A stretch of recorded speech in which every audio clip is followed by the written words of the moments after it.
Islamic اور conventional banking میں کیا فرق ہے؟ اویس صاحب کراچی سے پوچھ رہے ہیں۔ اسلامک اور کنونشنل بینکنگ میں 6 بنیادی فروق ہیں۔ کنونشنل بینکنگ میں سیدھا سیدھا قرض دیا جاتا ہے، اس پہ سود لیا جاتا ہے، یعنی پبلک سے وہ قرض لے گا بینک اور پبلک کو سود دے گا، اور پھر آگے تاجروں کو بینک قرضہ دے گا اور ان سے سود لے گا۔ تو یہ ایک طریقہ ہوتا ہے کہ ادھر سے زیادہ سود لیا اور ادھر تھوڑا سا پبلک کو دے دیا، تو اس طرح سے بینکوں کی ارننگ ہوتی ہے۔ جو اسلامک بینک ہیں ان میں سب سے پہلی بات یہ وہ قرضے پہ نہیں چل رہے ہوتے۔ آپ جب بینک میں جائیں گے کہ بھئی مجھے پیسے چاہیے، تو بینک آپ سے پوچھے گا کیوں چاہیے، آپ وجہ بیان کرو گے، مجھے گاڑی خریدنی ہے، مجھے فلاں چیز خریدنی ہے، تو بینک کہے گا ہم آپ کو خرید کے مہنگے داموں بیچ دیتے ہیں۔ تو 6 بنیادی عقود ہیں جو اسلامک بینکنگ میں ہوتے ہیں۔ سب سے پہلے مضاربہ، یعنی ایک آدمی کا پیسہ ہوتا ہے، جو پبلک ہے وہ پیسہ دیتی ہے اور بینک آگے اس کو کاروبار میں لگا کے پروفٹ میں آپ کو شرکت دیتا ہے، یہ ایک عمل کہلاتا ہے مضاربہ۔ دوسرا ہوتا ہے مشارکہ، کہ دونوں فریقوں کے پیسے ہوتے ہیں، آپ کے بھی ہوتے ہیں اور بینک اپنے پیسے بھی ملاتا ہے اور پھر بزنس کر کے جو پروفٹ ہوتا ہے وہ شیئر کرتا ہے۔ تیسری چیز بینکوں میں چلتی ہے مرابحہ۔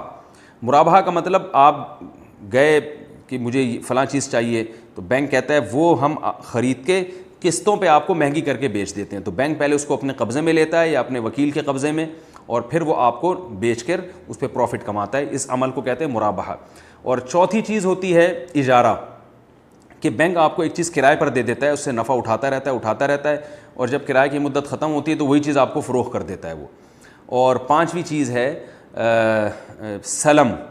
سلم کا مطلب یہ ہوتا ہے کہ آپ نے کوئی چیز خریدنی ہے، تو یعنی جو ایسی چیزیں جن کی خصوصیات کو بیان کیا جا سکتا ہے، ضبط کیا جا سکتا ہے، ڈیفائن کیا جا سکتا ہے، ایسی چیز کو ادھار پہ خرید لینا۔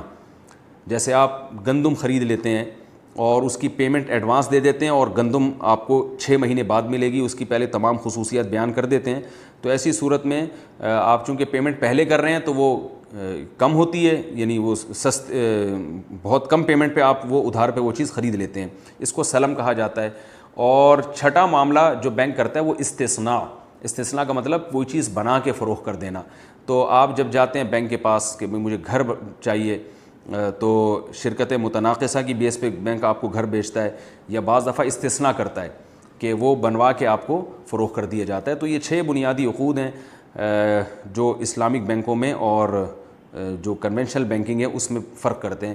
جب بھی آپ بینک میں جائیں گے تو ان 6 بنیادی حقوق کے درمیان ہی بینک آپ سے معاملات کر رہا ہوتا ہے، لیکن ڈاکومنٹیشن چونکہ ایک ہی جیسی ہوتی ہے وہ لوگوں کو پتہ نہیں ہوتا، اس لیے لوگ سمجھتے ہیں کہ اسلامک بینک میں اور کنونشنل بینکوں میں کوئی فرق نہیں ہے۔ ایسا نہیں ہے، بہت بڑا فرق ہے۔